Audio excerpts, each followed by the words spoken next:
How's it going, everybody? Welcome back to the Taped Podcast, the most biblical podcast in the world, where your host is always myself, Mickey T.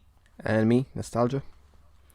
And welcome back to another edition of the album recap series, where we take a look at a bunch of albums that came out over the course of a month or a couple of months and basically just give our thoughts and opinions on each individual album. This episode, we've decided to blend July and August in together. Simply put, the July one, we weren't really happy with the consistent mid that was coming out that month, so we had to kind of cut that shit down and kind of pile that on top of what we did for August. So we have a fair amount of albums to cover here. I'm sure if you've been keeping up with the series, you know how this works. And I think we should just get started. You ready? Fuck yeah. Alright, so the first album that we're going to kick off this segment with is Vince Staples' self-titled album. This is the fourth studio album from California rapper Vince Staples. And Vince Staples is someone who I'm pretty familiar with, as I'm a fan of the guy's work, and he's made some projects in the past that have really impressed me, like Summertime '06 and especially Big Fish Theory, which I still love to this day. Going into self-titled, I was a little skeptical because I did not enjoy any of the singles that Vince put out to tease the album. They just felt way too low-key, boring, and came off like Vince was just playing this way too safe. And unfortunately, that's just the whole album, really, because self-titled is just a mediocre snooze fest, in my opinion. I know that people have been telling me that the lyricism is more important here, and the more conventional and laid-back approach to the album is emphasizing that, but all of that talk comes off to me like, you need to listen to the album like 40 fucking times to understand the pure genius of it. And to that I say, I get it, but I still think it's mediocre. Plus, I don't think that Vince is approaching much of what he says here topically in a way that's interesting. It gets overruled by how utterly lifeless and consistently bland this album can be. Self-titled is easily one of the most frustrating and disappointing albums that I've heard in a good while, and the fact that it's receiving the praise that it's getting is just baffling to me. Like, it isn't a bad album by any means, but this was just such a snooze fest that sounds like it was put together and recorded in like 2 weeks, and it stings more when we learn about the fact that we waited 2.5 years for 8 tracks of above average, unimpressive pop rap and 2 interludes, with nothing notable to write home about. Vince's performances are consistently underwhelming and way too blasé all throughout this duration. Kenny Beats' production is consistently above average, flavourless, and absolutely lifeless. And none of the songs at the core have much in the way of anything that's catchy, interesting, nor compelling. It's just very subpar and nothing noteworthy. And I might as well just leave it at this because I've just got nothing else to say about it. Besides that, I think it's his worst project to date.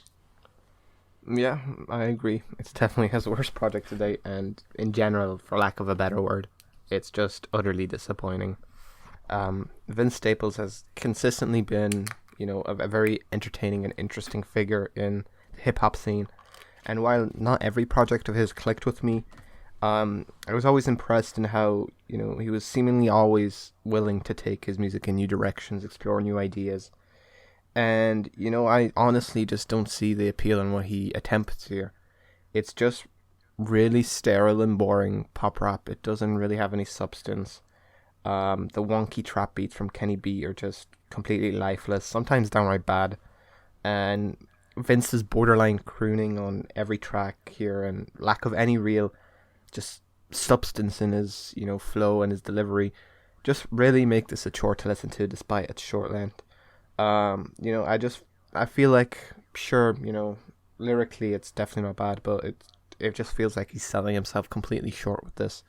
It doesn't feel like, the project that we were all waiting on at all. It just is a disappointment in every way imaginable to me personally, and I wouldn't even say it's decent. I just genuinely did not enjoy this project at all. I'm more or less in the same boat. So with that in mind, my favourite tracks off of self-titled are Take Me Home and The worst tracks are Sundown Town and The Shining, and I gave this album a decent 4. My favourite tracks are You With That and My least favourite tracks are Law of Averages, The Shining, Taking Trips, and Lil Fade, and I gave this album a decent 3 out of 10. Next up we have Sling by Clairo. This is the sophomore album under the Clairo name from Massachusetts-based singer-songwriter Claire Cottrell. And this album is coming 2 years after Clairo's last album, Immunity, which came out in 2019. That album sonically was a very raw bedroom pop album that I respect more for its very personal songwriting rather than what it did sonically, as I don't really click with Clairo's very hushed yet lackluster vocals and generally uniform and unmemorable tracks.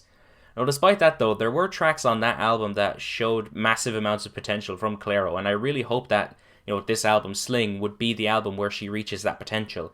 And with Jack Antonoff on production, I was pretty excited. Unfortunately, I still think there needs to be a bit of work done, but it's a decent album all around. It showcases a more mature and expansive side of Clairo. Now, to start with Clairo herself, I think that there's no faults on her end, bar a few moments where the vocals didn't really click with me, as I found a lot of her more mature and realised songwriting to be very strong and very interesting. Whenever her vocals did click with me, I think that it matched a very gentle production very well and added a ton to the overall presentation. And the track Bambi in particular is absolutely fantastic and is one of the best album openers I've heard all year. I really like the sonic directions that Clairo decided to explore on Sling in contrast with Immunity, which range from the soft rock and which range from contemporary folk to soft rock and baroque pop. Clairo's takes on these styles are very respectable, and it's another key strength that Sling has. But the one glaring issue that I have with the album is honestly Jack Antonoff's production.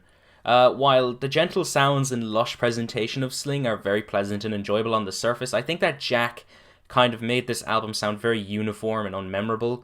There's some nuance here and there that sound fantastic, but they don't really do much to make a lot of the tracks stand out and kind of render these songs as nothing more than just okay but pleasant.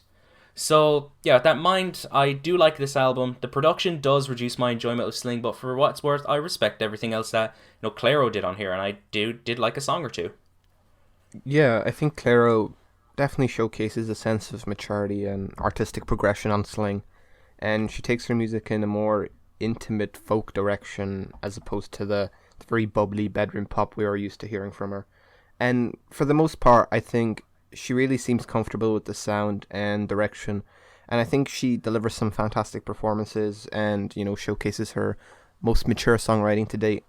However, the biggest hit or miss factor to me is also the production from Jack Antonoff.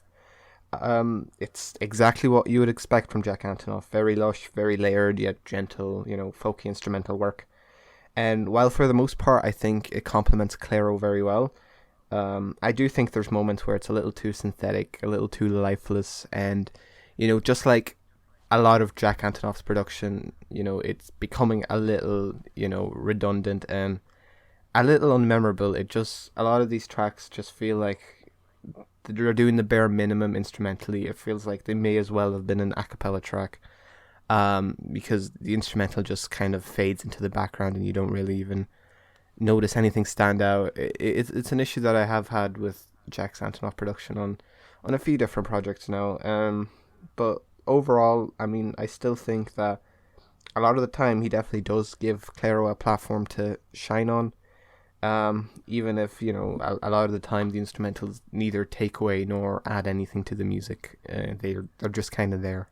Overall, I mean, I still think this is a good project, and I still think this is a step in an interesting direction for Claire, and hopefully one she can expand on further with a little bit more of a unique and vibrant style. Alright, with that in mind, my favourite tracks from Sling are Bambi and Amoeba.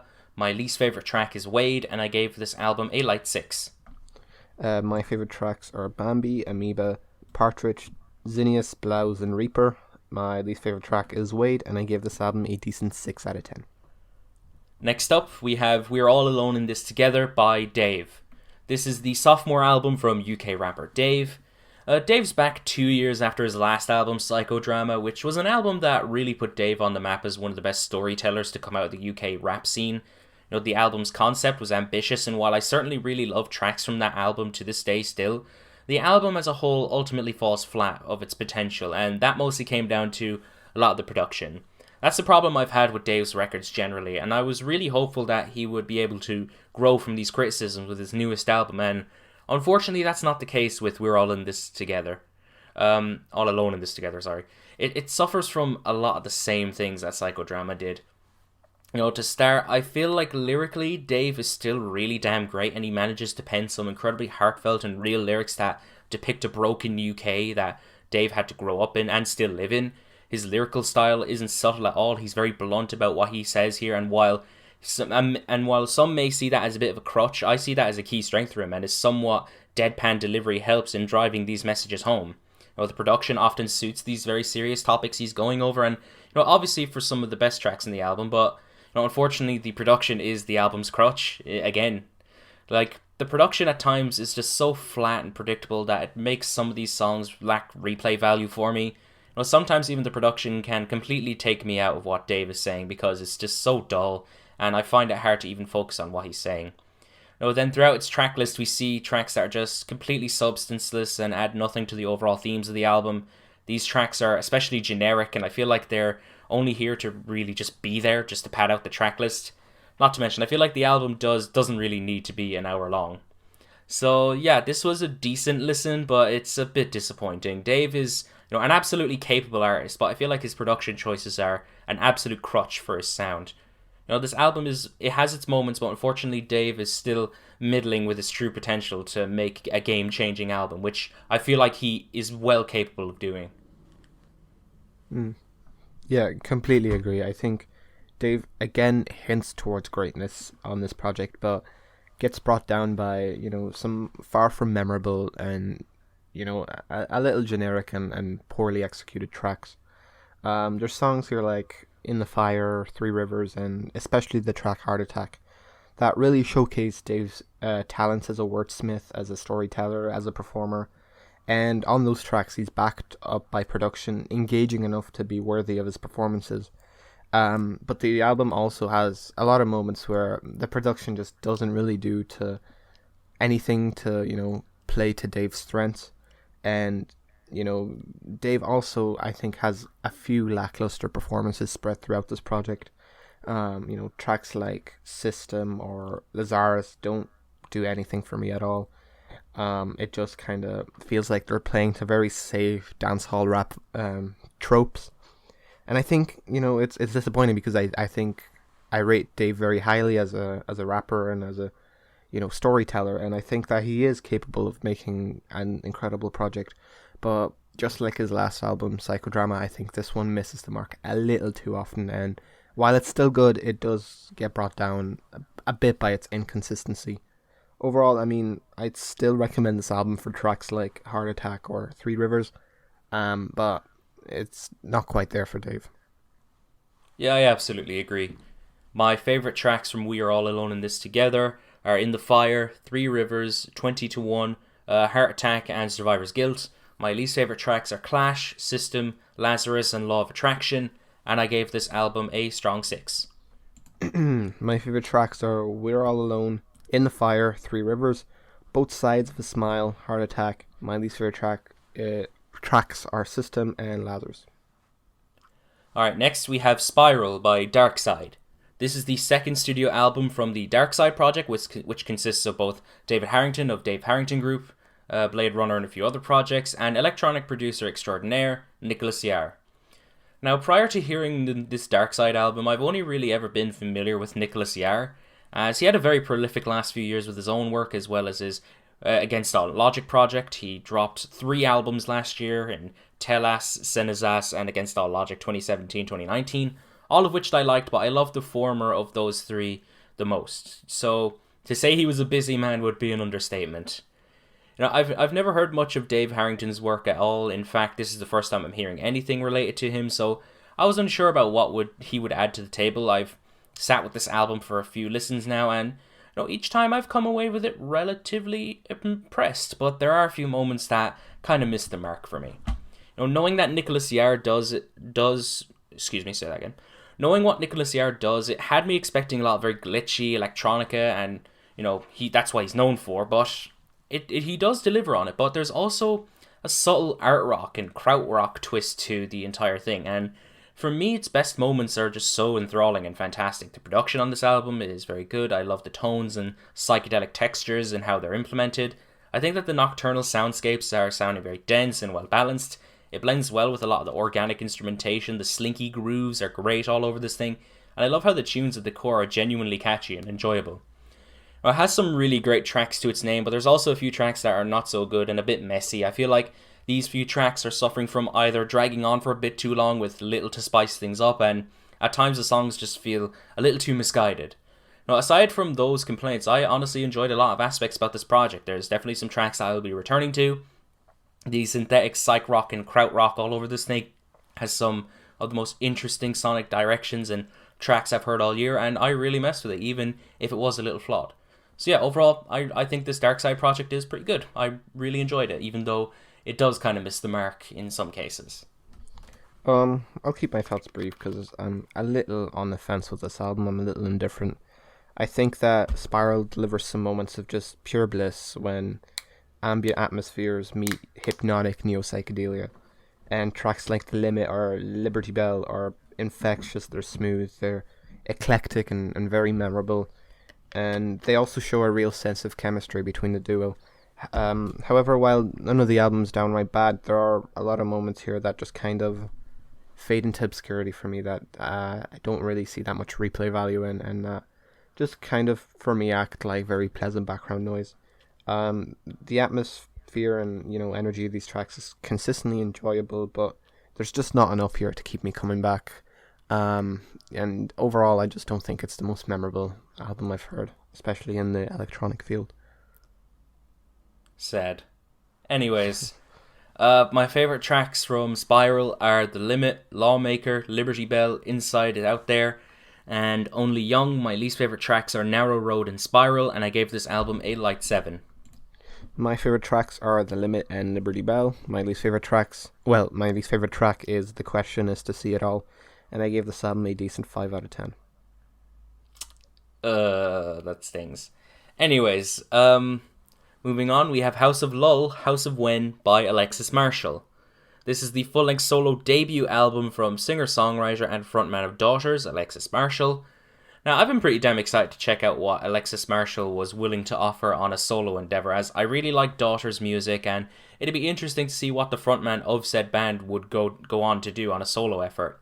Now, I've put it off for a little while since I was busy with other things, but after giving this a listen or two, I honestly can't really say that my expectations were met, at all. In fact, I think that Alexis Marshall's debut is bad, in all honesty. I know that's going to be an unpopular opinion because people seem to really like this album and what Alexis Marshall brought to the table on here.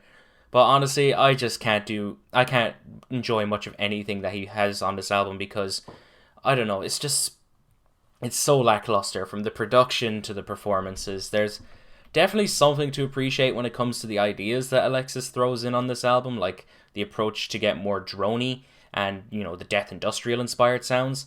But for me, these ideas only culminate into a very tiresome, grating, and monotonous listen. Oftentimes I find a lot of the industrial sounds of this album to be quite grating and the dronier aspects to be very patience testing, often just bordering on wankery. It also doesn't help that a lot of the repetitive songwriting and dull spoken word passages only add monotony.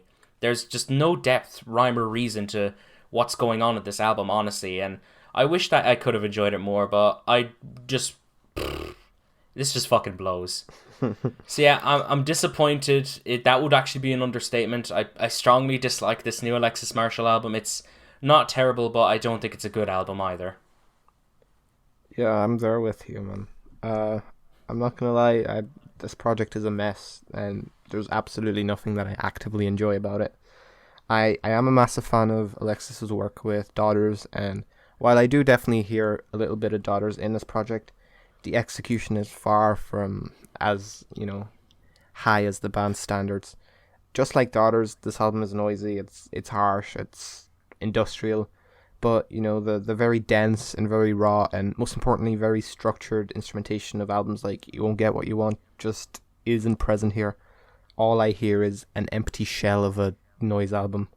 Alexis's manic vocals aren't surrounded by any sort of interesting noise production. It just sounds like he's screaming into just a hollow industrial void. It just sounds noisy and purposeless, without any purpose, and it's just there's nothing I really gravitate towards. There's nothing I can pull out of any of these tracks and be like, oh, this is great. I love the way this sounds. It all just sounds really messy, really choppy, really awkwardly produced to me. I don't like how hollow the whole thing feels. It just it literally sounds like you're working a 9 to 5 at like a steel factory, and then just some guy screaming. It's one of the most roughly executed noise albums I've heard in a while. Which I know noise is supposed to be noisy, but I like when there's some sort of structure to it. I don't see any of that here. Alright, with that in mind, my favourite tracks off of House of Lull, Houses of When. Is it When? Hold on. Yep. The best tracks are Drink from the Oceans, Nothing Can Harm You, and Hounds in the Abyss. The worst tracks are Religion is the Leader and They Can Lie There Forever. And my least favourite score is a decent 3. I need to wake up, man.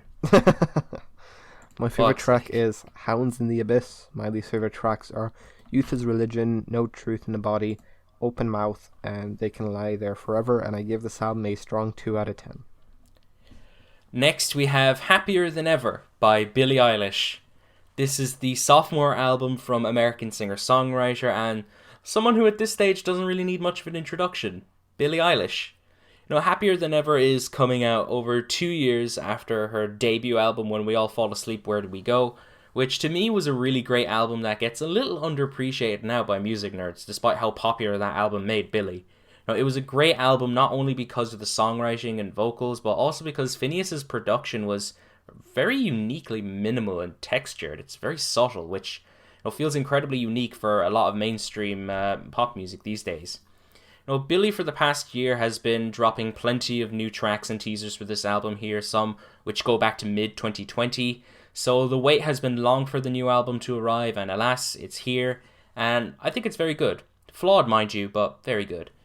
You could tell from some of the teasers that the album would definitely be going into a more kind of mature area, a little bit more eclectic sound-wise, and the overall production of this album does feel less unique and more all over the place. It does feel less unique and more all over the place, might I say. I need to start reading these right.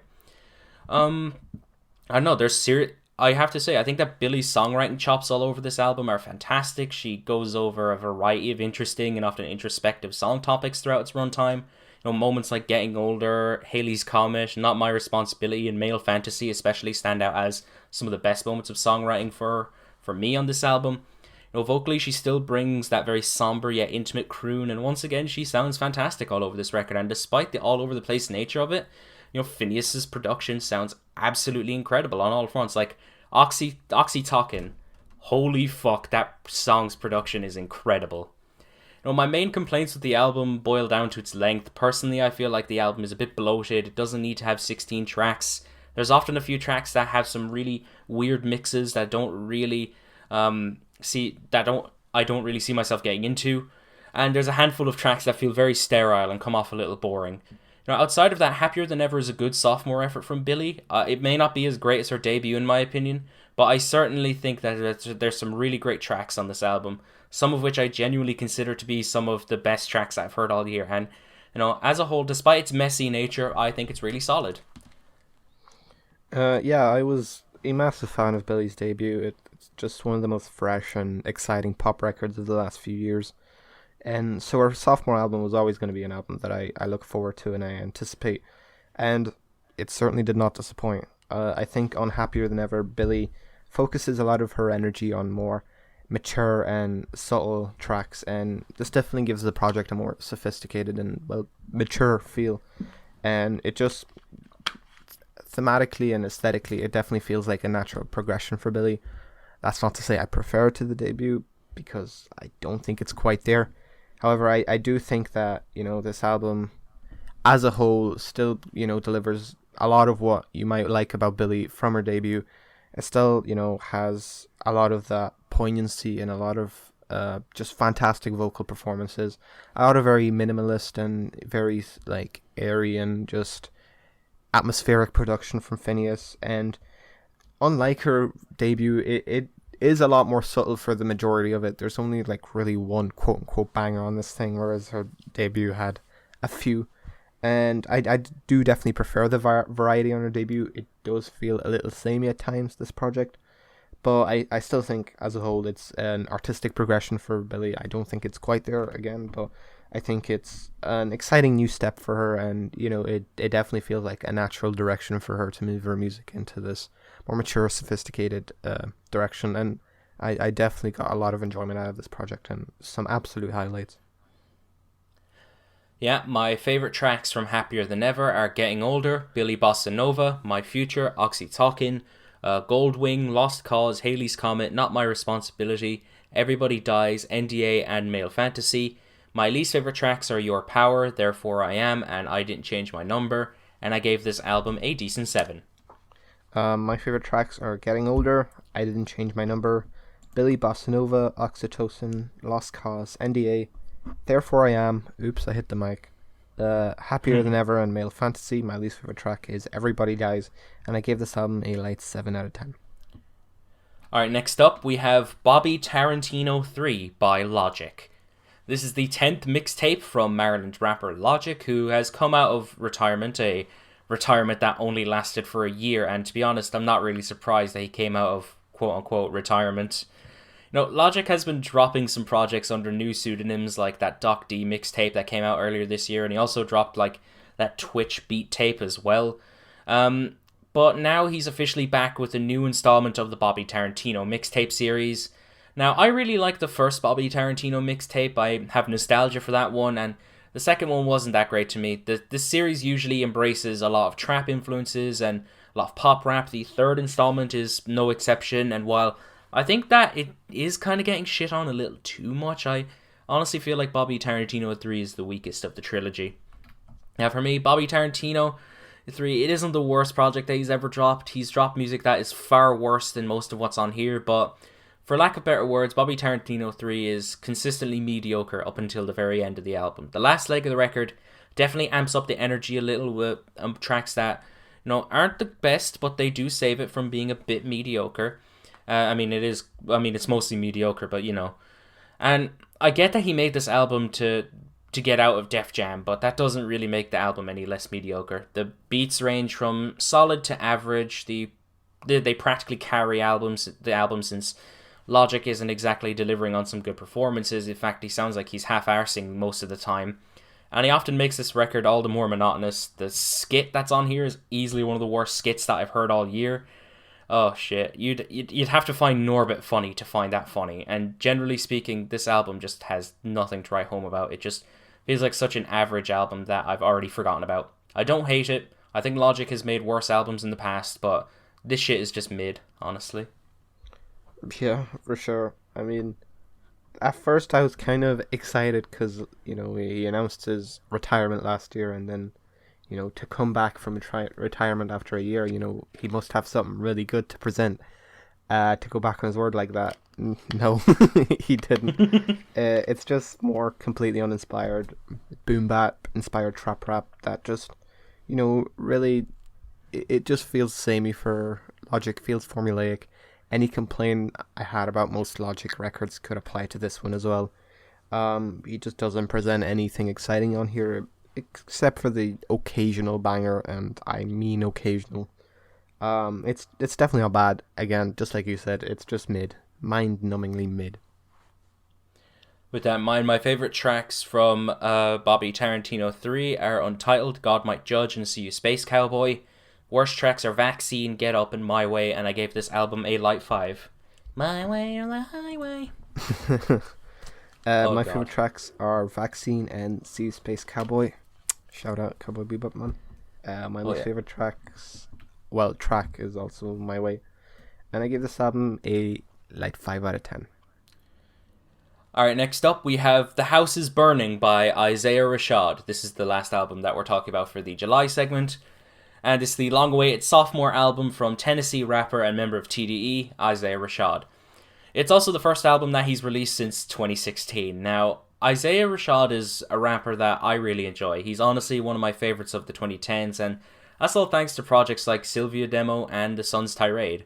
You know, his previous project carried a lot of jazzier influences to his southern hip-hop sound, and I just loved how hypnotic and psychedelic his older projects were. Well, of course, I would still recommend them to this day, but enough about that. Let's move on to the newest album here, The House is Burning. Now, I was heavily excited to hear what Isaiah was bringing to the table on this new album, but I was also very hesitant, given that I didn't really like two of the main singles, and you know, after hearing the album, I can safely say that this wasn't worth the 5-year wait. It has its moments, but ultimately it's the weakest project he's made thus far, in my opinion. Isaiah has always been influenced by southern hip hop, but on here he takes a lot of the inspiration from the sounds of trap and the dirty south, while also having a handful of tracks that are genuinely like sticking to the very psychedelic roots that he's known for. And I think that there is a handful of great tracks in here, and one track in particular that I absolutely adore. But I just feel like what Isaiah attempts to do on here falls flat and doesn't really make any impact. A lot of the production, while cohesive and at times really damn great, doesn't have a whole lot that sticks out with me, and some moments just feel way too breezy for my liking. A lot of Isaiah's performances don't really meld as well as they usually do, therefore containing some of his weakest performances, and the features are very hit or miss for me. And generally a lot of it is pretty boring. Now, I like a fair amount of this album, but as a fan of Isaiah's previous work, this was a pretty disappointing endeavour from him in my opinion. It was not worth waiting 5 years for, and it most certainly was not worth causing an overblown Twitter shitstorm over a Fantano review for. Overall, it's worth sticking around for the first 6 songs, but after that, it's really a non-starter that's not really worth your time. Yeah, I mean, ditto. Again, just like Vince, I think Isaiah really sells himself short here. He's absolutely talented, and he's already proven that much in his career thus far. And this album is a showcasing of none of that. It starts off very strong. I completely agree with you. The first 6 tracks deliver. They deliver engaging verses over smooth and lush instrumentals. But then after track 6, the whole thing kind of just fucking derails. And what we get is just absolutely unmemorable and just sterile tracks with very undercooked instrumentation and just kind of half-arsed performances from Isaiah.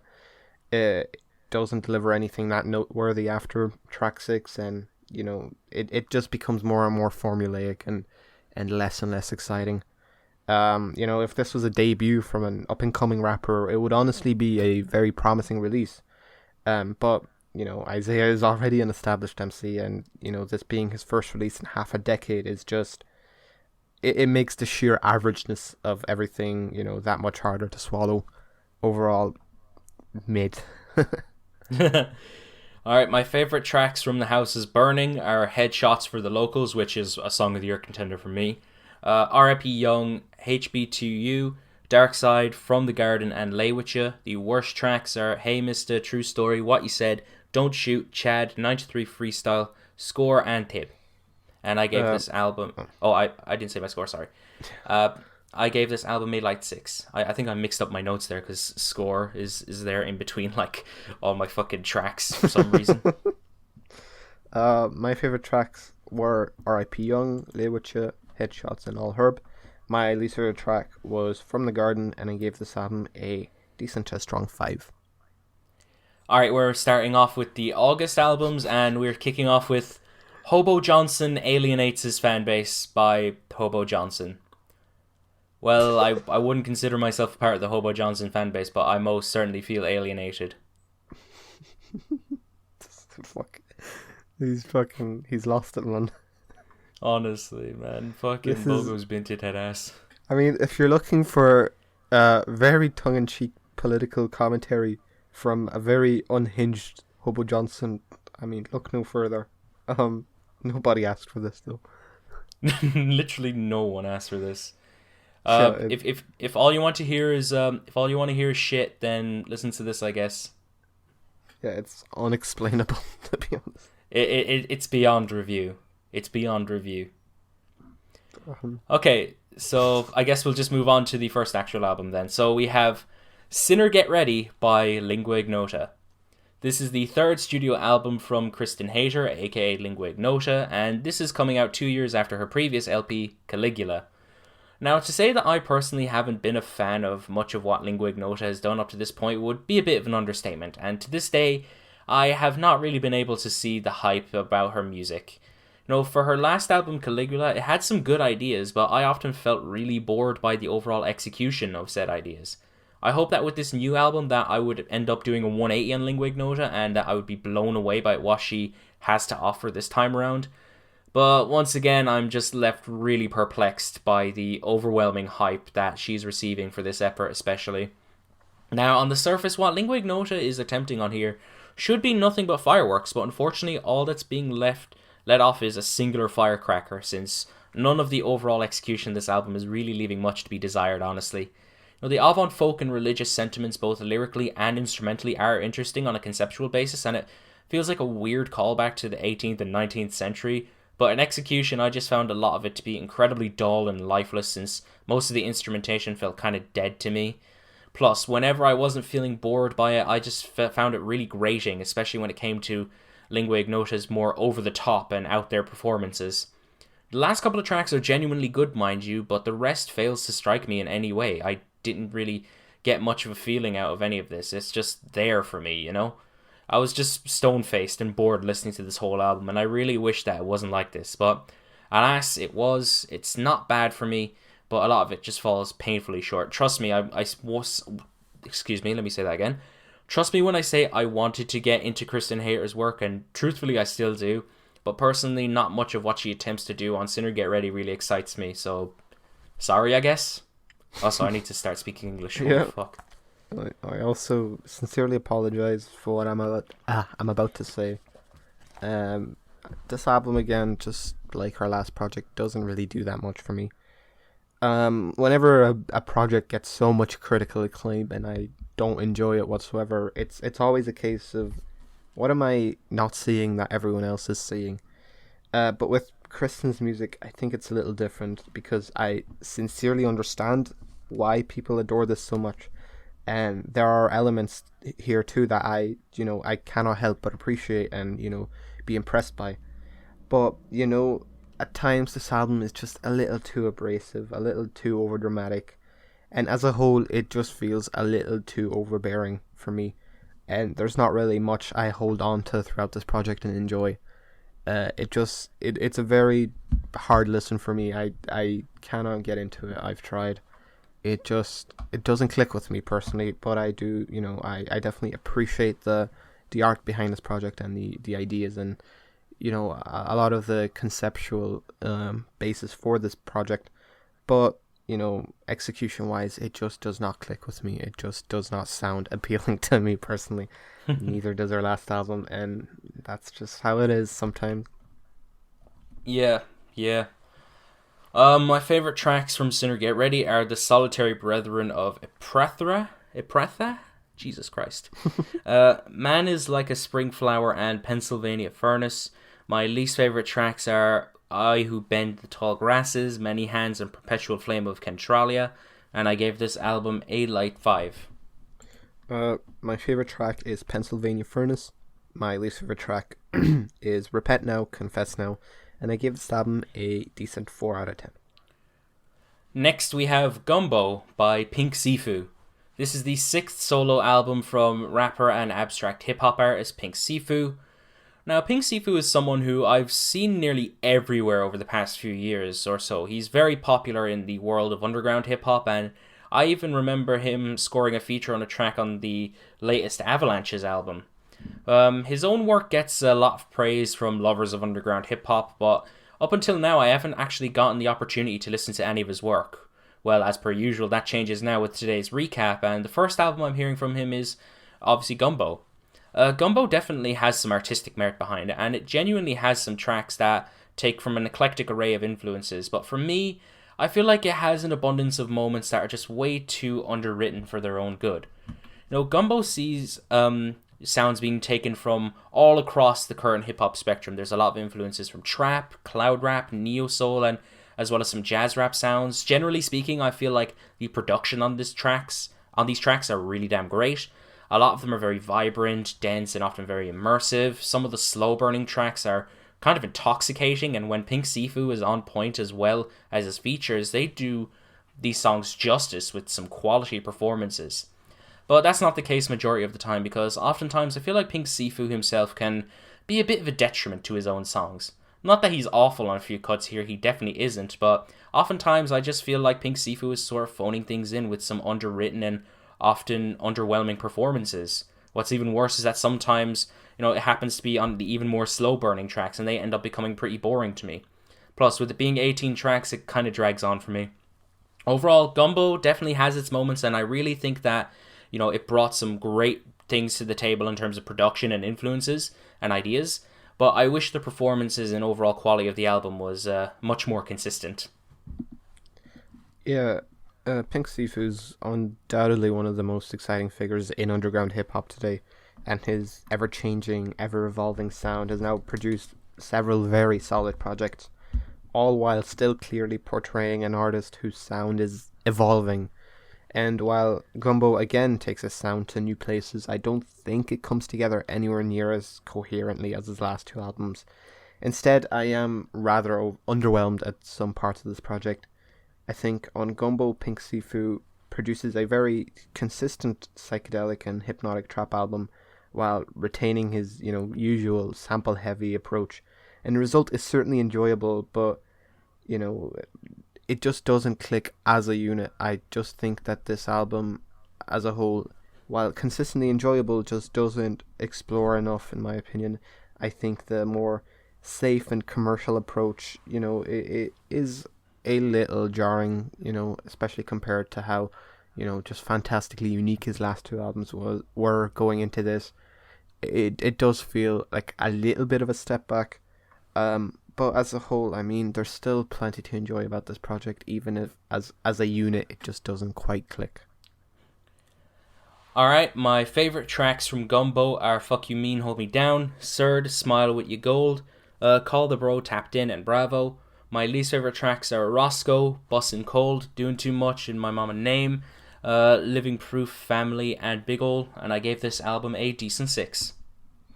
My favourite tracks are Wayne's Bro, Roscoe, Skurd, Call the Bro, Long Hair Don't Care, and my least favourite track is Bussin' Cold, and I give this album a strong 6. Next we have King's Disease 2 by Nas. This is the 14th studio album from the legendary New York rapper Nas, and this is the follow-up to the 2020 album of the same name. The first King's Disease album came out about a year ago. Since its release, it's become a Grammy-winning rap album, and it saw Nas attempt to modernize his sound with now frequent collaborator Hit Boy.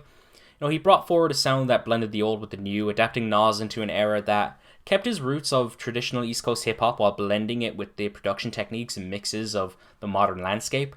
I like the album as a whole, but unfortunately I feel like a lot of what Nas was trying to do sort of fell flat in a few places. And now 1 year later, Nas swiftly follows up King's Disease with a sequel, and my expectations for this album weren't that high, to say the least. I expected the album to just be a bunch of lazy King's Disease leftovers that added nothing new or just didn't make the cut for the original album. But to my surprise, King's Disease 2 exceeded my expectations, and I ended up really loving this album as a whole.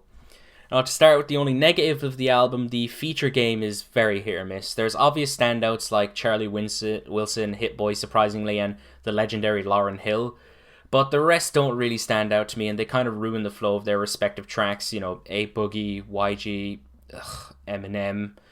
Now, with that out of the way though, there's plenty to admire about King's Disease 2 in my opinion. One of the main things especially being Nas himself, who seems to be in such rare form throughout this album's duration. Over the years there's been a bit of a dwindling quality of Nas's pen game, but King's Disease 2 sees him revamping his lyrical prowess, and he's pulled through with some fantastic verses and performances.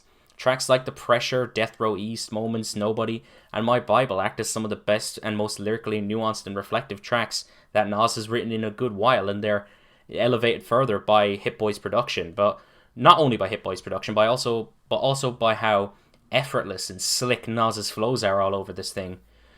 Similarly to King's Disease, its sequel sees Nas continue to modernize his sound, and it stays in tune with a lot of the sound palette of its predecessor. The main difference here is the fact that Nas is employing more trap influences on the first few cuts here, and they go over surprisingly well on nearly every one of these cuts. Even if you don't really care for what Hit Boy did on the production-wise, you have to admit that these blends are done incredibly tastefully, and Nas gels with them very well. I, for one, really love what Hit Boy brought to the table here. In comparison with his first King's Disease, the sequel feels much more refined. The textures and general nuance provided on these beats are nothing short of impressive, and most of them sound absolutely fantastic.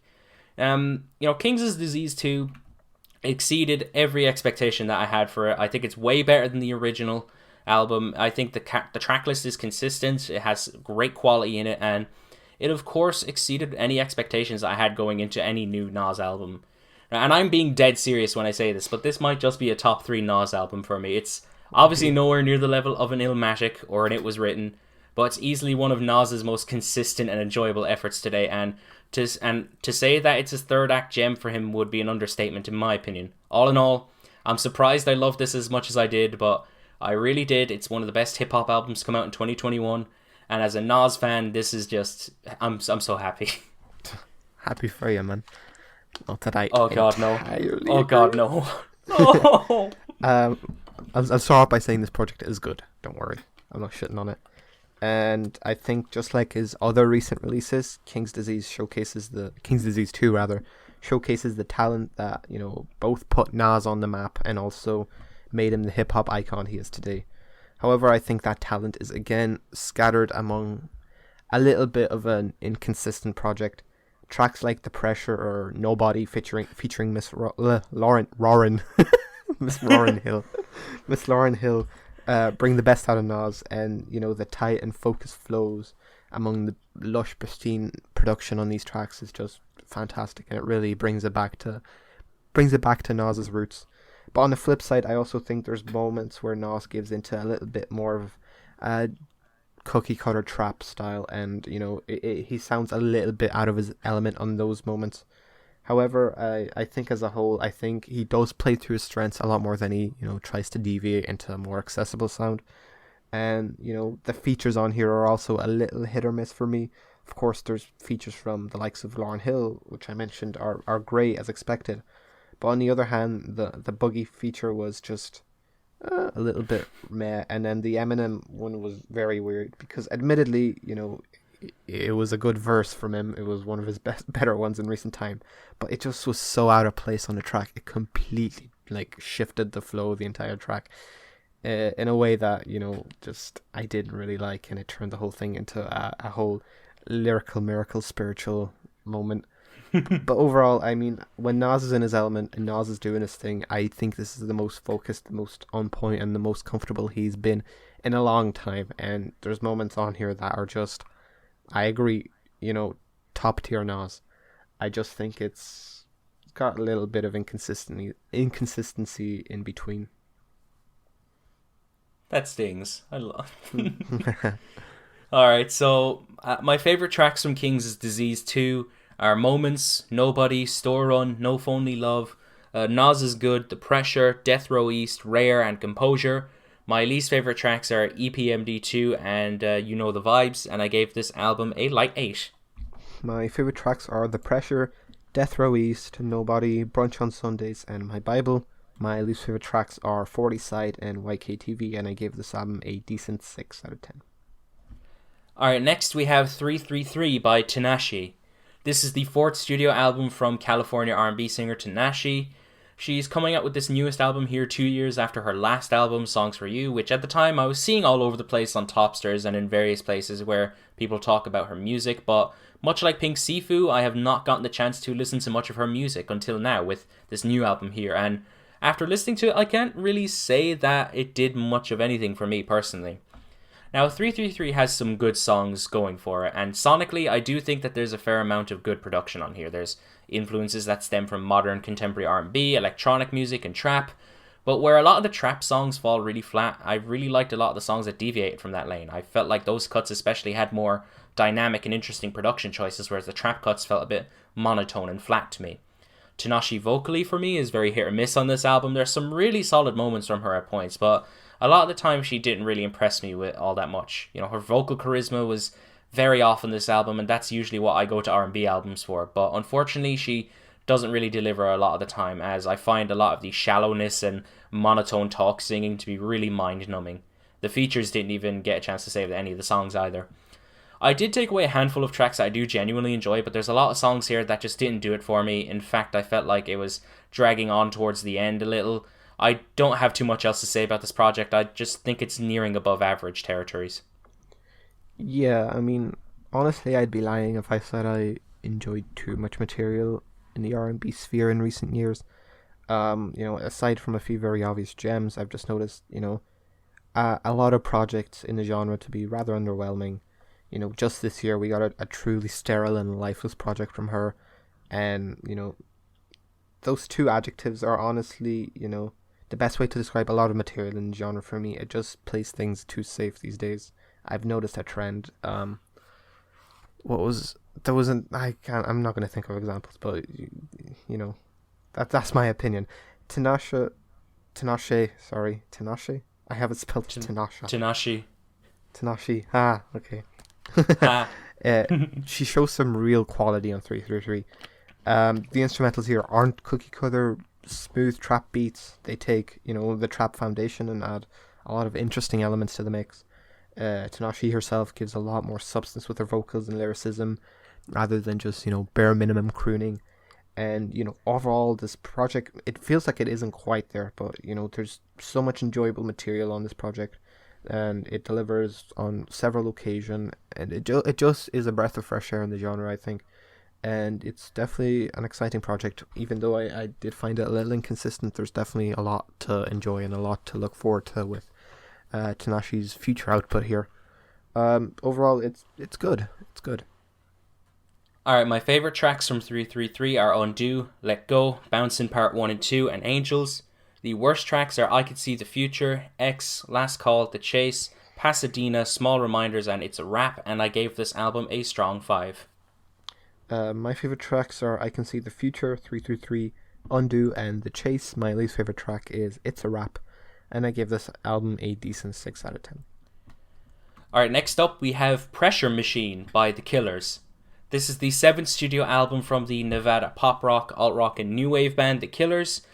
The Killers are dropping this latest album here only a year after their previous album Imploding the Mirage, which was an album heavily inspired by the trademark Springsteen-style heartland rock as well as the band's new wave influences, but that album often fell very flat on its face for me in terms of quality and consistency, so you can imagine that I didn't have many expectations for a new album from the band so soon after their last album. But with Pressure Machine, they've honestly really surprised me this time around, and this record is easily one of the band's most ambitious and consistent albums. The Killers very much stay true and blue to the influences that stemmed from their last album, from heartland rock to new wave, but the band decided to blend that with sounds of folk rock and intend to create a kind of cohesive album with an overarching theme throughout, and you know what? There's some quality to be found on this album in terms of production and songwriting. Not every track lands for me, but there's plenty of them that absolutely do, and I feel like that all comes down to the stellar production, the good songwriting, and Brandon Flowers' vocals. I like the eerie vocal snippets and interviews that they play over this. They kind of set up the mood and atmosphere of the album. These snippets and lyrics pretty much kind of act as like a look at the flaws of small towns in like rural America, and when it's written well, it certainly does a good job at getting the message across, and it helps that the sounds and tunes at the core are just really damn solid from the band. They help sell these tracks and make it clear that the ambition and fire is there. There's plenty of tracks on here that I really enjoy. I like the production on those tracks, and Brandon Flowers delivers some really solid performances. So much better qualities on these tracks. There's so much better qualities on these tracks than much of what the band have done previously. Not all of it is great, but most of it is. And as a result, I really think that it's one of the Killers' best albums, and it's surprisingly good. I was caught off guard by it, honestly. I'm right there with you. I think they on this project, they certainly continue their previous album's ambitions of becoming a Bruce Springsteen tribute act. But on this new project, Pressure Machine, I think, despite the, obvious lack of subtlety in their influences here, they still managed to put together a thoroughly enjoyable album. Tracks like West Hills or In Another Life are absolutely fantastic. Songwriting is brilliant. Performances are good enough to probably impress the boss himself. And, the production, at times, it's a little too aggressively influenced by Bruce Springsteen's, but I still think there's a lot of moments where the Killers do showcase their own unique spin on heartland rock and do bring a lot of their own identity to the table. And, as a whole, I do admit that it's not the most original album ever, but, when the songwriting is this good, when the performances are this, enjoyable, and when the whole atmosphere and, aesthetic of this project is just so hard to dislike, I'm not going to pretend and I don't like it just to be a snob. I definitely enjoyed this project a lot. More or less the same. And my favorite tracks from Pressure Machine are West Hills, Quiet Town, Cody, Runaway Horses, In the Car Outside, In Another Life, Desperate Things, and The Getting By. My least favorite tracks are Sleepwalker and Pressure Machine, and I gave this album a decent 7. My favorite tracks are West Hills, Quiet Town, In the Car Outside, In Another Life, and Pressure Machine. My least favorite track is Terrible Thing, and I give this album a light 7. Alright, next we have Bo Jackson by Boldy James and The Alchemist. This is the third collaboration from prolific Detroit rapper Boldy James and producer extraordinaire The Alchemist. Boldy James, as of late, has slowly but surely become one of my favourite rappers in recent memory, thanks to projects like The Price of Tea in China, which he also did with The Alchemist last year, and the weirdly unique Manger on McNichols. You know, the guy's cool demeanor, flows, and overall style make him one of the best rappers to come out of the fold of the new school, inspired by, coke rappers that are, becoming more and more prevalent these days, thanks to the likes of Freddie Gibbs and Griselda. The Alchemist, well, we've talked about The Alchemist enough, haven't we? We've covered numerous projects from him, most recently the record Haram that he did with Armand Hammer. The man is one of my favourite producers out right now, and whenever I see an Alchemist credit on another rapper's project, I'm instantly looking forward to hearing it. Now, Boldy James and The Alchemist have proven that they can create fireworks beforehand with numerous tracks on their previous collab project, and I was very excited to see If Lightning Strikes Twice, and in my opinion, it honestly does. Plus, this album, to me, I feel like it manages to exceed what its predecessor did with even better results.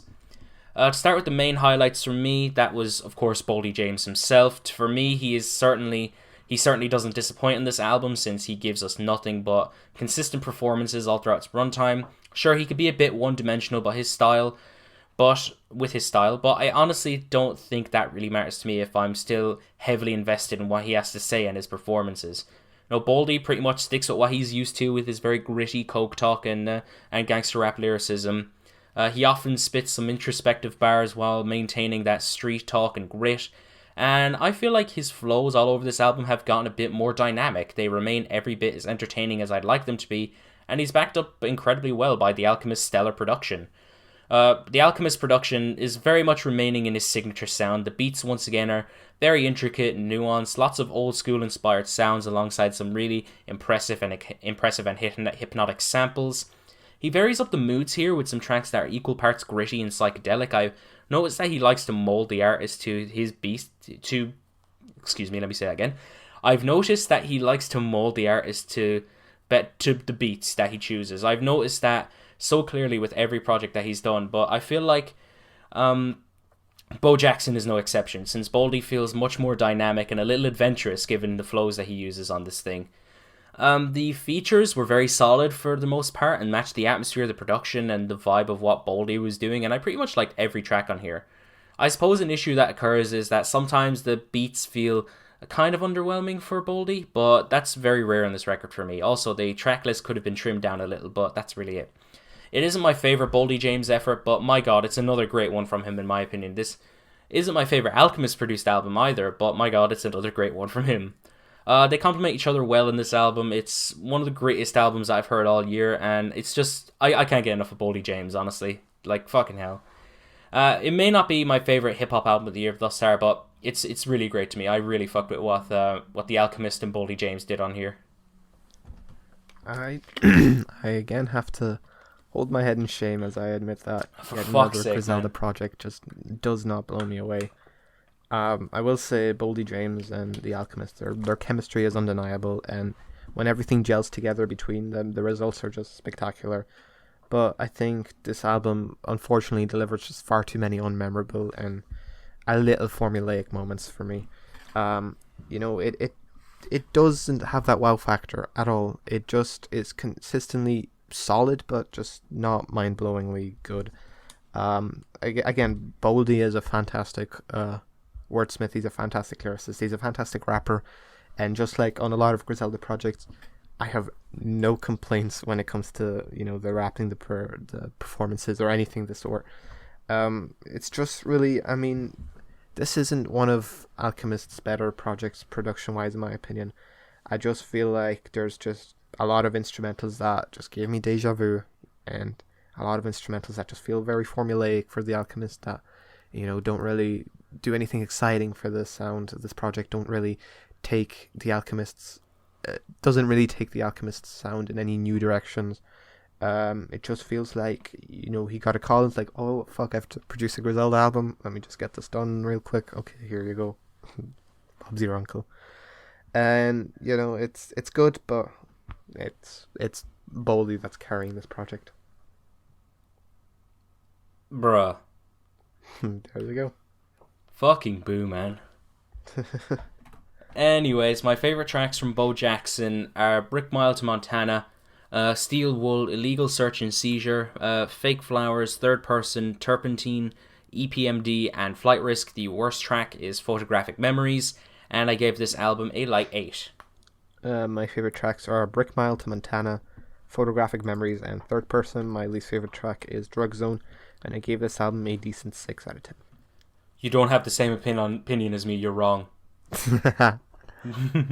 Maybe I am. Alright. Alright, next we have Solar Power by Lorde. This is the third studio album from the New Zealand pop powerhouse Lorde. It's been about 4 years since Lorde's last album, the critically acclaimed Melodrama, so it's safe to say that this new record has been pretty well anticipated, and the standards for it to come out were very high, I suppose. For me though, I wasn't a big Lorde fan. I think Pure Heroine is great, but Melodrama was very overhyped in my opinion. I was still very excited and hopeful either way as to what Lorde would bring to the table on her next endeavour, with the recruitment of one of the most inescapable producers working right now, Jack Antonoff. This had some, they had some potential to be fantastic, even though I suppose Jack Antonoff's production is getting a little bit tiresome now, given that he's fucking everywhere. And surely this would be a quality album from front to back. Well, no, in my opinion, Solar Power has fallen victim to the somber folk pop trend that everyone seems to be going to Antonoff for, and as a result, it's probably one of the most frustratingly dull albums I've heard all year. There's just very few things that really stand out to me about this album, and this one honestly just takes the cake, really. To start with some positives that I have for Solar Power, it genuinely seems like a complete record, and the record that Lorde wanted to make, that's made evidently clear by the fact that this album does feel sonically cohesive in its summery bliss that fuses beach-like sounds with folk pop. That approach is respectable, and I suppose while the songwriting comes off like Lorde needs to touch grass a little, I don't mind it. Another thing is that I suppose I could praise Solar Power for just being decently written, I suppose, and complete. But honestly, I just don't really see much of any redeeming qualities about the production, the core songs, or the vocal performances. Now look, in my eyes, Jack Antonoff is a good producer. He's worked on some really good projects from the likes of the last two Taylor Swift records and the latest St. Vincent, which honestly is one of my favourite albums of the year.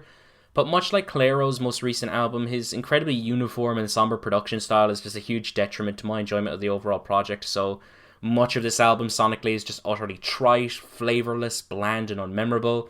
I get that the stripped-back nature of the album was intentional, and in the past I've liked this direction from the other artists, but Jesus Christ, the instrumentals are just so dry and sterilised to the point where they become this warbly mess of sonic boredom.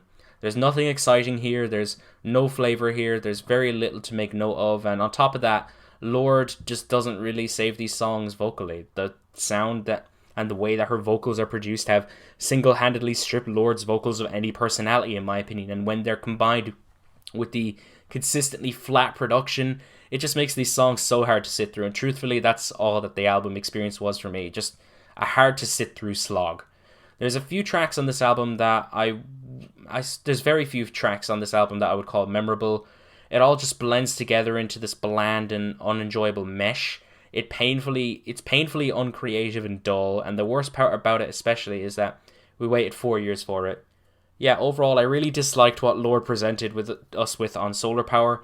It's every bit as bland and as trite, and while I certainly respect those who like this album, I just don't think it's worth your time. I like it. What? I'm only joking. I think this project it's definitely a change of pace for Lorde. It wasn't something that I was definitely anticipating or expecting from her.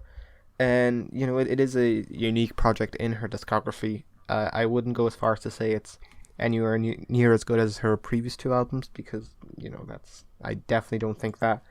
But I do think it's a very well executed and entertaining direction for Lorde as she tackles a true summer pop album in a more intimate and vulnerable style than what one would expect from, such a carefree and breezy genre.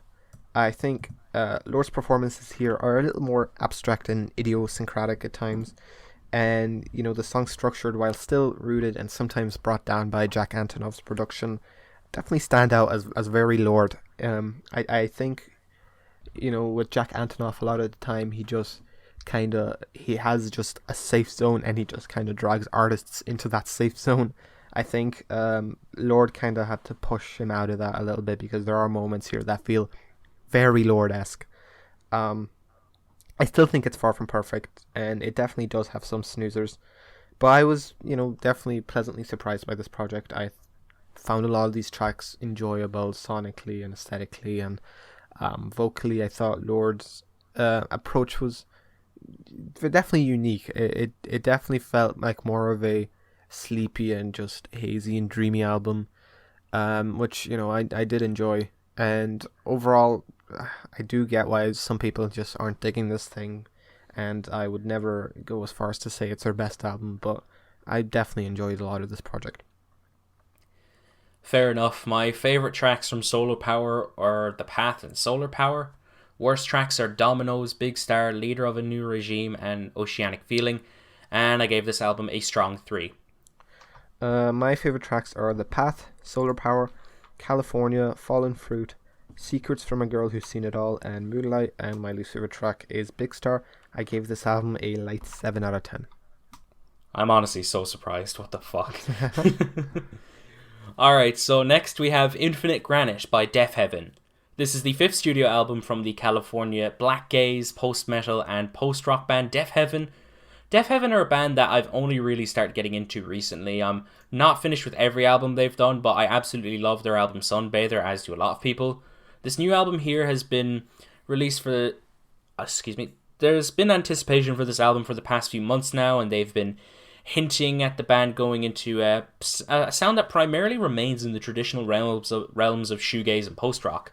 Personally, none of the singles really blew me away, and that led to a bit of worry on my end, but I still try to remain optimistic.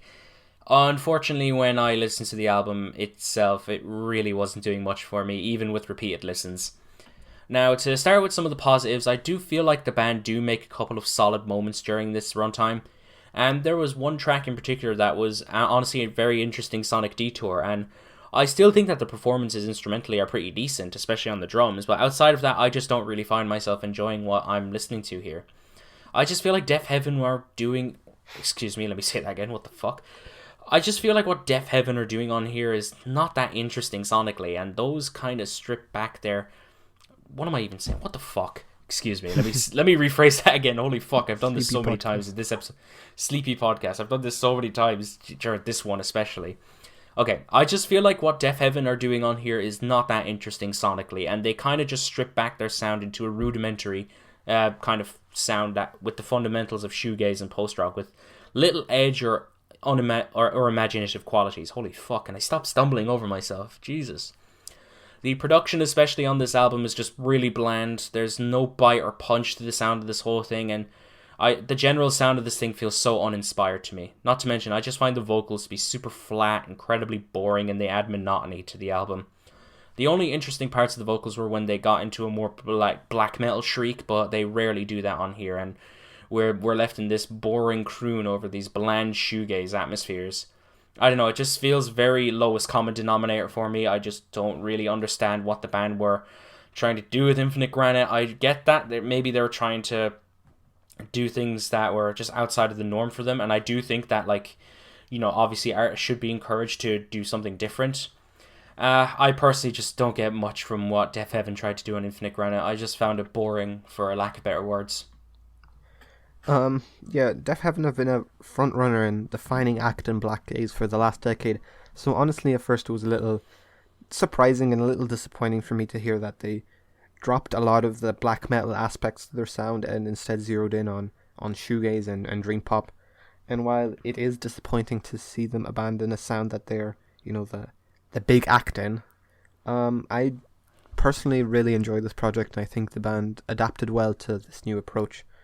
Given Black Gaze's roots in shoegaze, it's perhaps not a surprise that the band excels in this style, and they feel just truly comfortable and, able to explore in this sound. It doesn't feel like an awkward new direction for them. I think that, the project is just very well executed. It's very soft and subtle and heavenly.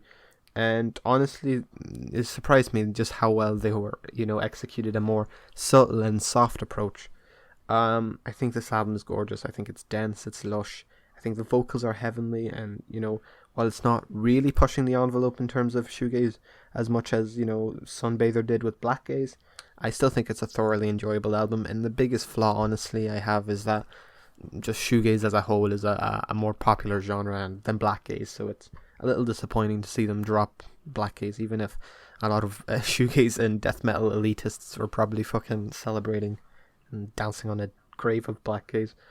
I really enjoy this project. Don't know what else to say.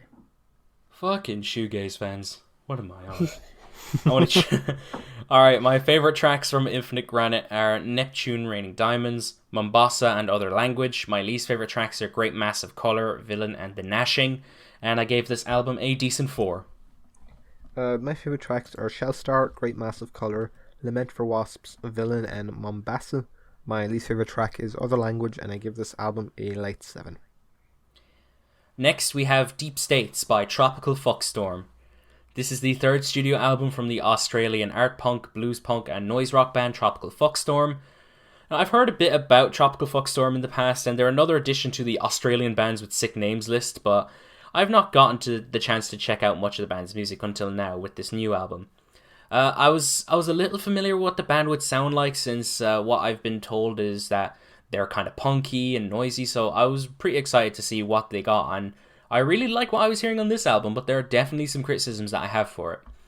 To start with what I liked, Tropical Fuckstorm's overall sound is really interesting to me. The very noisy guitar work and sometimes surreal, layered atmospheres blend well with Gareth Lilliard's very upfront and somewhat gruff vocal style of talk singing. I think that there's genuinely some pretty catchy and infectious moments that stem from the more bluesy influences underneath the layers of anxious noise, and I think a lot of the lyricism is really intriguing given what he has to say about the modern political landscape and culture. The sound generally is pretty chaotic and off the wall. I like how the band presents their ideas, and there's genuinely some great highlights to this album's name. But of course, there's some issues I have with the record, and for me that's mostly down to the tracks that lean heavily into the more subtle and psychedelic and less chaotic sounds. None of these tracks are bad per se, but I just find the overall tone and production of these tracks to be very bland in all honesty, and there's a fair amount of these cuts for me that are just pretty inconsistent. I guess it just those tracks don't really warrant a whole lot of replay value and for the album as well, but honestly there's a lot of tracks I really liked. There's plenty of standout tracks in Deep States. It's an interesting album even if it's a little inconsistent, particularly on the second half. I like the very noisy and chaotic nature of the tracks on here, and there's genuinely some solid tunes underneath the chaos. So yeah, this is pretty good if you ask me. I think Tropical Fuckstorm again, keep delivering some of the most gritty and dense punk in recent memory.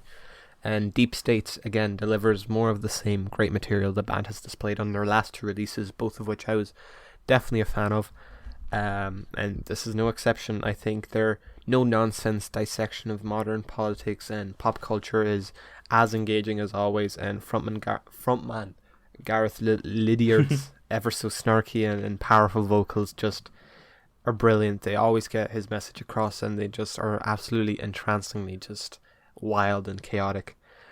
Instrumentally as engaging as always, powerfully dense and entrancingly explosive. It's just some of the most just fun and just in your face art punk I've heard in a long while. I still prefer their previous 2 records, but this album just emphasizes that Tropical Fuckstorm are one of the most exciting and consistent bands around. And, it's just, if you're a fan of the previous 2 records, it's just another helping of what they do best. And overall, it's a great record. Alright, with that in mind, my favourite tracks from Deep States are The Greatest Story Ever Told, Gaff, Blue Beam Baby, Bumma Sanger, and The Donkey. My least favorite tracks are Reporting of a Failed Campaign, Legal Ghost, and Superbiopia. Ugh, hold on, fuck, I can't say this, whatever. You know the track. And I gave this album a light 7. My favorite tracks are The Greatest Story Ever Told, Gaff, Suburbiopia, The Donkey, New Romeo Agent, and Legal Ghost. My least favorite track is The Confinement of the Quarks, and I give this album a strong 7. Next, we have Wolves in the Throne Room with Primordial Arcana. This is the 7th studio album from the Washington black metal band Wolves in the Throne Room. Generally speaking, I actually haven't taken the opportunity to properly get into the world of black metal, with only a few exceptions, like a lot of more atmospheric black metal bands like Paysage de Ver, and another exception would probably be now Wolves in the Throne Room and their newest album. Primordial Arcana, which we're obviously covering now, and I suppose after a few listens I could safely say that I really like what this band is doing on this album, and while it may have some issues, it's a really damn solid piece of atmospheric black metal. To get the negatives out of the way first, the thin sound of this album can kind of be a bit uninteresting, especially on the first 3 tracks, which are fine for what they are, but I just find the production and overall execution of these songs to be a little dry and a bit bland, in all honesty. But that's really it, since the rest of the album is really great thereafter. I think that these tracks definitely feel better produced, since there's more punch and oomph to the guitar work and the general atmospheres. I think that the more expansive set of instrumentation on a few cuts here is very welcomed and adds a ton to the dynamic and beauty of some of these tracks. I like a lot of the guitar lines and riffs all over this thing. The vocals are good, and for how long some of these tracks are, they're performed well and sound really engaging from beginning to end. The soaring nature of some of these tracks really works for me, and as a whole, I just think it's a really solid collection of black metal tracks. I haven't got too much else to say besides that. Yeah, I mean, atmospheric black metal is probably my favorite metal subgenre, and Wolves in the Throne Room deliver a project which has almost everything I look for in a great project in that genre. The album is hauntingly beautiful. Its explosive walls of sound are truly powerful, and the transition between sections here are just exhilarating. They're fantastic. I think the band really took care and effort with every second of this album, and it shows. It delivers punchiness, it delivers atmosphere, it delivers just frustration and anger, but also a very mystic and haunting beauty. It's one of the better projects I've heard this month, and while I don't think it's perfect, and it certainly has moments where it just kind of meanders and doesn't really go anywhere, I think when it hits, oh boy does it hit. Alright, with that in mind, my favourite tracks from Primordial Arcana are Primal Chasm, Underworld Aurora, Masters of Rain and Storm, and Eostra. I hope I'm saying that right. And my least favourite track is Spirit of Lightning, and I gave this album a light 7. My favourite tracks are Mountain Magic, Spirit of Lightning, Primal Chasm, Underworld Aurora, Masters of Rain and Storm. My least favourite track is Eostra, and I gave this album a decent 7 out of 10. Next, we have Screen Violence by CHVRCHES. This is the 4th studio album from the UK-based synth-pop band CHVRCHES. Over the years, I've definitely heard a few tracks here and there from CHVRCHES, but up until this point, I've never listened to a full album from them, until now. I know you're a fan, so you know more about what to expect, whereas I'm a bit in the dark on this one. So it's out now, I've listened to it, and yeah, I think it's pretty decent. Now, it doesn't really blow me away, but I do enjoy a fair amount of the project. It just feels like it has some minor issues that plague a few tracks here. I feel like, for one, some of the production is a tad bit overblown, especially since some of the mixes are just way too fucking loud. At times I feel like it can be a bit too melodramatic. I feel like the vocals are just whatever, in all honesty. Lauren Mayberry could definitely pull through with a great hook here and there, but on a few tracks she's just fine vocally and doesn't really do much too interesting or distinct. And there's a fair amount of tracks in this album that have just a fair amount of weak hooks and are just kind of unmemorable overall. But there's a lot to like about a fair amount of the cuts here. When the hooks on this thing land, they are absolutely gratifying. When the tracks have great production that isn't overblown, they're really damn enjoyable. Plenty of the songwriting on a few tracks here lands as well, and when it's well written. And there's just a fair amount of moments here where all this happens and it all culminates into something really great and enjoyable. I wish I could have enjoyed it a bit more, honestly, since there's definitely some ideas and songs on here that are great and work well, but I just feel like there's some inconsistency with the quality and just the entire thing, and there's a handful of tracks that just don't work for me. I'm interested to go back and listen to the band's other work, but for now I just think this is solid, but it doesn't blow me away too much. Yeah, I've been a long time fan of CHVRCHES, and they're an artist I regularly come back to for their very explosively atmospheric approach to synth pop. However, over the last few years, they've definitely seen a more commercially accessible sound bleed through, and it all started with their 2018 project Love Is Dead, and since then it's just kind of gotten worse, and it all culminated in 2019 with their collaboration with Marshmello on the track Here With Me, which is a completely lifeless and sterile dance pop track, and easily the worst thing to ever be associated with the CHVRCHES name. However, maybe that was a blessing in disguise, because it ultimately led to them just stepping back from the mainstream scene after Marshmello collaborated with Chris Brown. They were openly not very happy about that, and I think the backlash they got just kind of made them realize that maybe they don't want to be in that scene and associated with some of those people. Thankfully so, because this is definitely a shift back to their roots. This project definitely has a lot of traits that I love about early CHVRCHES project, particularly their second album, which is personally my favorite CHVRCHES album. Not a lot of people will agree. And a lot of moments on here definitely remind me of some moments on Every Open Eye, like Clear as Blue, but with a more dark and kind of Depeche Mode inspired sound. I was honestly expecting some more radio pop drivel. I didn't realize that they are going to take things back to their roots like they did here, and I'm very happy because not only did they take things back to their roots, they also definitely explore a more, as I said, dark and haunting direction to their sound.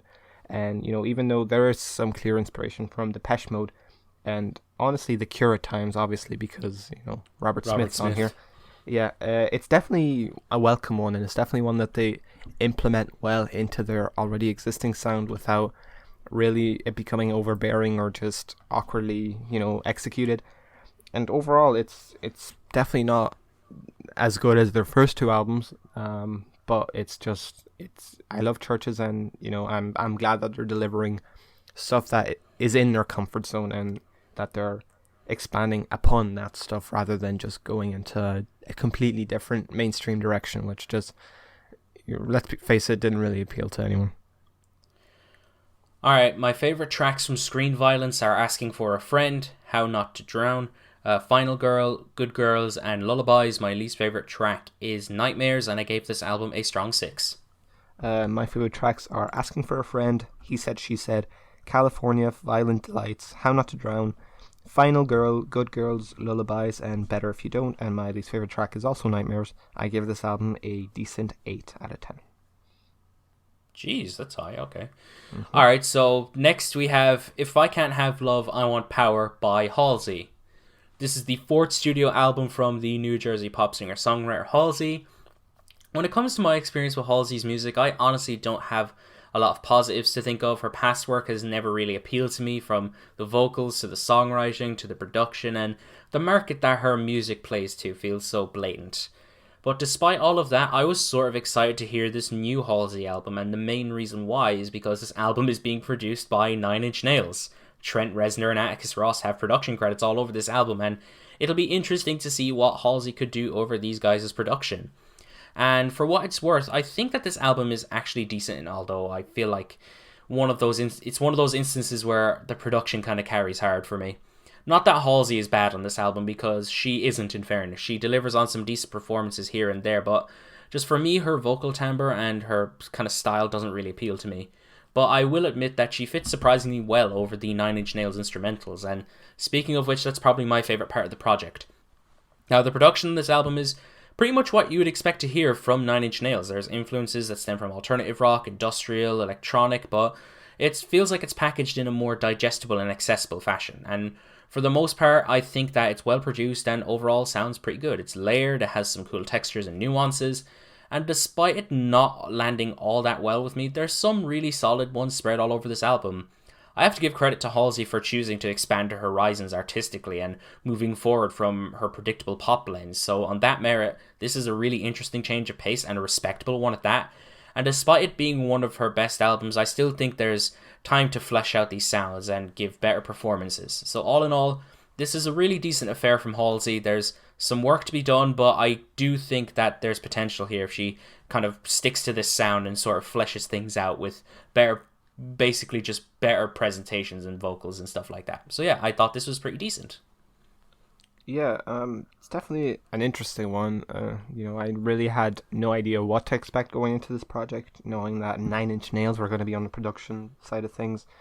But obviously, I expected a more gritty and industrial sounding album from Halsey, and that's for the most part what we got.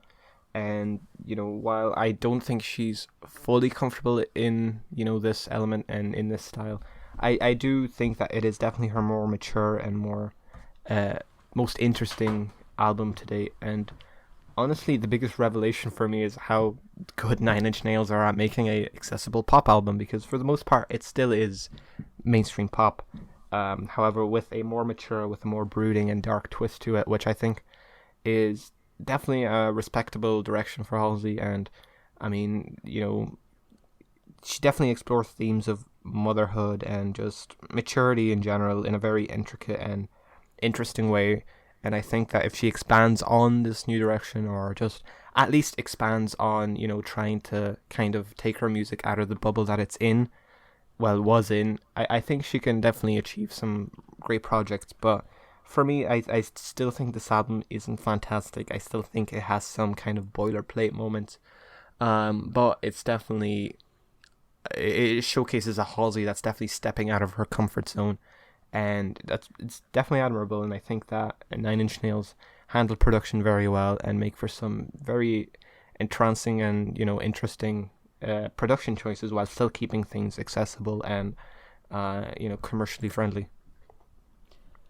Alright, and with that in mind, my favourite tracks from If I Can't Have Love, I Want Power are Easier Than Lying, 1121, The Tradition, Lilith, and Girl Is a Gun.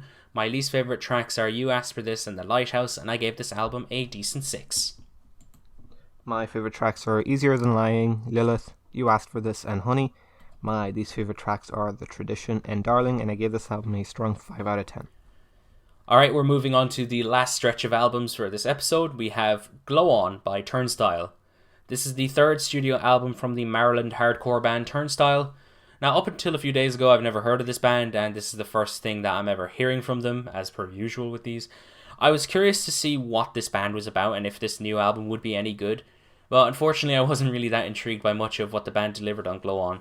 Now, there's definitely things that I can appreciate this album for, like its overall presentation, production, and combination of influences. But ultimately, I just feel like the band weren't able to make much of anything that was interesting or compelling. In fact, I just found a lot of the execution of this thing to be a bit plain and very vanilla, honestly. The album features blends of post-hardcore, hardcore punk, alt metal, and even some dream pop here and there. I feel like these blends are, I suppose they're fine on the surface, but I feel like there's just not enough flavour to what the band are doing here. I think that the riffs are just often a bit plain for my liking. I do appreciate the dynamic instrumentation though, despite them not fully clicking with me. I do think that the vocals, they aren't that distinct or interesting, and I feel like the album doesn't really have much to offer with its 15 tracks. I'm honestly struggling to say anything else about this album, really. I don't really have many other talking points for it. I just think it's alright. It's not bad. I don't think it's that good. It's sort of in the middle for me. Turnstile completely take their sound into a new direction on Glow On, and while I definitely enjoyed a lot of what the band had to offer previously, I honestly think this is a very exciting direction for the band. They swap out their raw and punchy New York hardcore style for a really interesting and eclectic style which combines hardcore punk with dream pop and alternative metal in just like a very unique and bizarre way that I've never really heard that combination, personally, and it works surprisingly well. I think the aggression mixes with the dreamy and atmospheric vibe in like a really interesting and really kind of, it's hard to explain. It feels a bit like a fever dream. It's a little rough at times when you're mixing genres like hardcore and dream pop. You kind of would expect that, especially considering this is their first endeavor in such a style and such an approach. But I mean, for the most part, I really dig what the band explore in this album, and I think if they can, elaborate on this style and this direction, I think it's something that they can honestly make their own.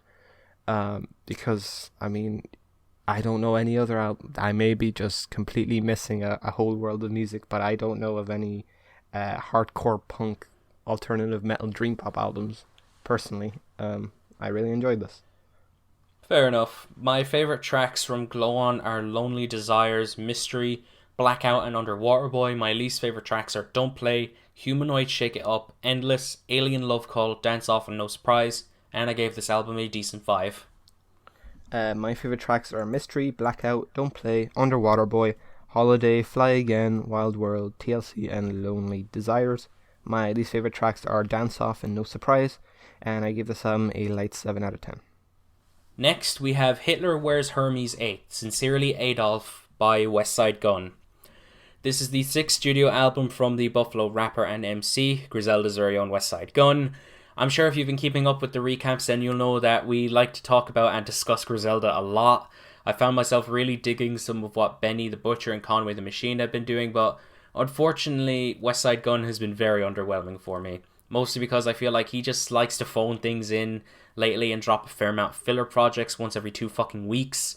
And I'm still waiting on the project that will prove me wrong and blow me away. This is also the final album in the Hitler Wears Hermes series, so one would hope that that would give Westside Gunn the kick up the arse, actually make something that feels, I suppose, great and kind of cohesive and actually feels like there was effort put into it. But I was wrong with this, and after listening to it, he doesn't do that at all. In fact, he just makes another record where he's phoning it in and letting the features carry. Even on previous efforts, the production also carried to some degree, but honestly, the production on Hitler Wears Hermes 8 can be very hit or miss. It still sticks to the Griselda sound we know, and while there's certainly some good beats, there's a lot that just sound very basic for Griselda once again, or just sometimes the mixing is just shit. Like, the drums were often just so muddy on this album, and that was just really distracting for me.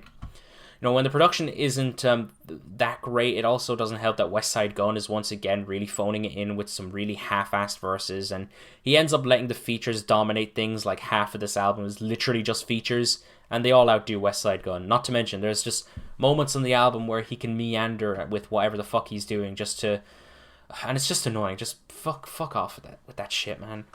It doesn't even feel that cohesive either. It's like a mixtape more than an album, and it just feels blatantly phoned in like a few of Westside Gunn's newer projects. The silver lining for the album in my eyes is that the features were honestly quite good all throughout, but then again, this just doesn't feel like a Westside Gunn project. It doesn't feel like the project that I suppose he was interested in making. It just feels like a half-baked mess. It's just another disappointing miss for Westside Gunn, and I'm just expecting another bit of the same in about 2 weeks. But for now, Hitler Wears Hermes 8 was just incredibly meh overall. Yeah, I agree. Westside Gunn continues down a path of mediocrity on Hitler Wears Hermes and 8, might I add. And it's an album which sees him do absolutely nothing new with his sound and formula, and which again is just far too over-reliant on features, and far too many of them in my opinion. Honestly, I mean, Westside Gunn is definitely the biggest offender when it comes to this, but Griselda's just kind of losing my excitement album after album, which is a shame because all of the rappers involved, Westside Gunn included, are incredibly talented. They're absolutely fantastic and captivating wordsmiths. But it's just I'll use Westside Gunn as an example because obviously he's the most blatant one. There's just too much material coming out, and not enough of it is exciting or unique or new. It just feels like they've been releasing the same formulaic thing over and over again. And it's just, I mean, it sounds nice and pleasant, but it never blows me away. And it's gotten to the point where when I'm about to hear a new Griselda project, I don't really feel the excitement I once did. I just know that I'm probably going to get an album full of fantastic flows and songwriting and instrumentals that are just atmospheric lo-fi beat with a sample of a piano and female vocal loop over and over again. And that's just what I'm going to get. That's just what I'm expecting every time, and I'm expecting to get this every fucking week. Honestly, I mean, Westside Gunn is incredibly talented. I love his voice, I love his flows, I love his just charisma, but there's just nothing to say about this project. There's just so little substance here. All of these instrumentals are so boilerplate and just so redundant. And just as you said, I mean, I'll save my words for next recap when we're undoubtedly going to be talking again about another Westside Gun album. Probably another Griselda, probably another 2 Griselda projects. Fuck it. We'll see. We'll see. That's all I'll have to say. Yeah, we'll see. We'll see how this pans out. Okay, so my favorite tracks from Hitler Wears Hermes A are Margiela Split Toes, Mariotta, Draymond, and Spoons. Worst tracks are Claire's Back, Blessed Times, Vogue Cover, Westheimer, and Bash Money, and I gave this album a strong 5. My favorite tracks are Margiela Split Toes, and my least favorite track is Westheimer, and I gave this album a light 5 out of 10. Alright, we're finishing off the recap with our final album today, and oh boy. Oh fucking boy. It's here. Donda.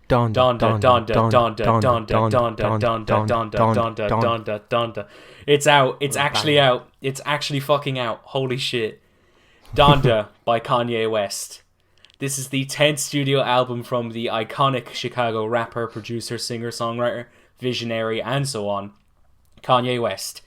A man who doesn't really need much of an introduction at this stage. I mean, it's fucking Kanye West. If you know, you know, and if you've been keeping up with Kanye West, then you'll know that a lot has been going on for the past few months, both in terms of the rollout for Donda and for his personal life. So much so that it's difficult to condense into one sentence. You know, for now though, it's actually out. Donda is finally out against Kanye's will, and I've been listening to it since it dropped. I've been listening to it a fair amount, and I'm gonna have a review for it soon. But you know, for this recap, I'll keep it brief. I think that Donda, in many ways, is a flawed album, but despite that, it's got so many fantastic highlights to its name. So much so that I think that it's genuinely a great album. You know, in many ways, Donda is like a freakish hybrid between The Life of Pablo and Jesus is King, since Donda mainly sticks to the gospel and Christian themes of Jesus is King, while at the same time feeling very scattered and erratic in terms of sounds and ideas, like what T-Lop was. And while some moments on the album feel a bit rough around the edges, I feel like Kanye manages to get his cohesive vision of what he wanted Donda to be done well, and it genuinely feels cohesive given its very dystopian gospel ambience. The production has always been a strong suit when it comes to Kanye's music, and of course it sounds fantastic on Donda. Himself and his collaborators did a great job at crafting Donda into what it currently is, and despite some mixes and moments of roughness, I feel like they managed to craft an incredibly infectious album with infectious bangers, but also some just incredibly beautiful moments masterfully. Thematically and lyrically, Donda is very much staying tried and true to the religious themes of Kanye's previous album, Jesus is King, but on Donda it feels like Kanye does manage to paint a better portrayal of his faith and how his devotion has impacted his very being and current state. He feels much more convincing on that regard, while at the same time he still maintains his personality with a lot of his dumb one-liners and bars that are just so Kanye. Now, of course, with it being named after his late mother, Donda West, he makes references and plays vocal snippets of her all over this album. She's very prevalent to who Kanye is at the moment, and generally speaking, I feel like this was a very wonderful and powerful tribute to Donda West, whose death clearly still affects Kanye to this very day.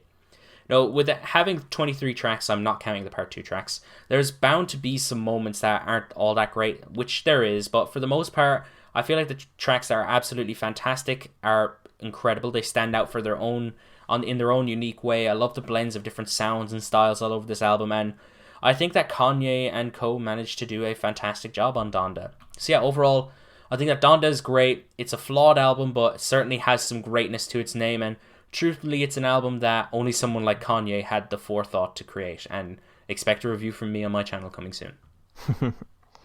Yeah, who would have thought after all that craziness of an album rollout, we'd actually get a solid, cohesive project.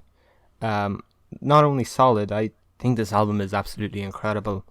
I think it showcases a Kanye that, again, is just on top of his game and, you know, performing with a vengeance, with a purpose that he hasn't been for quite some time, in my opinion. He delivers an album full of his best, most memorable, and most creative production in a long time. And, you know, the Kanye we get on Donda is the most focused and the most consistently great performance-wise we've seen him, again, in a long time. You know, he just arranges something truly unique here. truly captivating. From the features all over this thing, which are fantastic, not counting the part 2 tracks, and to the instrumentation, which is heavily influenced by gospel, and just more somber and emotional approaches, while still retaining that grittiness, that trademark Kanye just like punchiness. And it's incredibly produced. It's one of the best produced albums I've heard in a long time, and it's honestly one of the best produced Kanye albums ever. And Kanye is just unapologetically Kanye all over this thing. However, we get a more just introspective and more just honest and poignant Kanye on this project. We get a Kanye that is clearly at a crossroads in his life. He's dealing with a divorce, still coping with the loss of his mother, who the album is named after, and it's no surprise that seemingly his mental health is just deteriorating in front of the public eye. But I think Donda is just a wholly introspective album, and I think Kanye really comes to terms with a lot of stuff through his music, through his fate, and it definitely, the final project is one of the most emotional things he's ever released, one of the most beautiful and just poignant all around things he's ever released. And in my opinion, it's a beautiful album, and it's gonna go down as one of the finest and most important moments in his discography. And if everyone's thought that Kanye's lost it, everyone thought that, myself included, this was just going to be a disaster if it ever comes out. No, I was very, very wrong. This album is amazing. Alright, with that in mind, my favourite tracks from Donda are Jail, God Breathed, Off the Grid, Hurricane, Praise God, Jonah, Moon, Keep My Spirit Alive, Pure Souls, Come to Life, and No Child Left Behind. No Child Left Behind is the best Kanye outro ever, don't at me. And my least favourite tracks are New Again and Tell the Vision, and I gave this album a light 8. I agree. With the No Child Left Behind. That song, fuck me, dude. Does miracles on. Dude, no, the first time I heard that, I fucking cried, dude. It was so good. Holy fuck. Right, get ready for a mouthful. My favorite tracks are Jail, God Breathed, Off the Grid, Hurricane, Praise God, Jonah, Junya, Believe What I Say, 24, Remote Control, Moon, Heaven and Hell, Keep My Spirit Alive, Jesus Lord, New Again, Lord I Need You, Pure Souls, Come to Life, and No Child Left Behind. My least favorite track is Okay Okay. I gave this album a light 9 out of 10. And with that in mind, let's move on to our best tracks of the month and worst and best albums in the month. So we'll do the albums first. So we'll start with the worst. For my number 3, I chose Solar Power by Lorde. I chose Vince Staples. For number 2, I chose House of Lull, House of Wen, Alexis Marshall. Ditto. And my number 1 is Hobo Johnson, Alienates his Fanbase by Hobo Johnson. Yeah, it was never going to be anything else. Honestly. And we're moving on to our best albums of the month. My number 5 is Pressure Machine by The Killers. Mine is Wolves in the Throne Room by Primordial Arcana. Primordial Arcana is the album. Oh, yeah. Mm-hmm. My number 4 is Happier Than Ever, Billie Eilish. My number 4 is Deafheaven, Infinite Granite. My number 3 is Donda, Kanye West. My number 3 is Tropical Fuckstorm, Deep States. My number 2 is Bo Jackson, Boldy James and the Alchemist. My number 2 is CHVRCHES, Screen Violence. And my number 1 is King's Disease 2 by Nas. My number 1 is Kanye West, Donda. Alright, now moving on to the best song of the month segment. Some honourable mentions first. Fake Flowers, Boldy James and the Alchemist. 3 Rivers by Dave. And Moments by Nas. Oh, and Oxy Talkin' by Billie Eilish. But my favourite song of the past 2 months now is No Child Left Behind, Kanye West. Holy fuck, that song. I have a few. First of all, we never talked about this album, but off the new Foxing album, the song Białystok was fantastic. From August, I loved The Killers, Quiet Town. I love Billie Eilish, Oxytocin. And then that was from July. From August, I really loved Asking for a Friend by CHVRCHES, Deafheaven, Shellstar, Tropical Fuckstorm, The Donkey. And then off Kanye's new album, absolutely love Jesus Lord, but my favorite track of that album, and close to being my favorite track of the month, was Moon.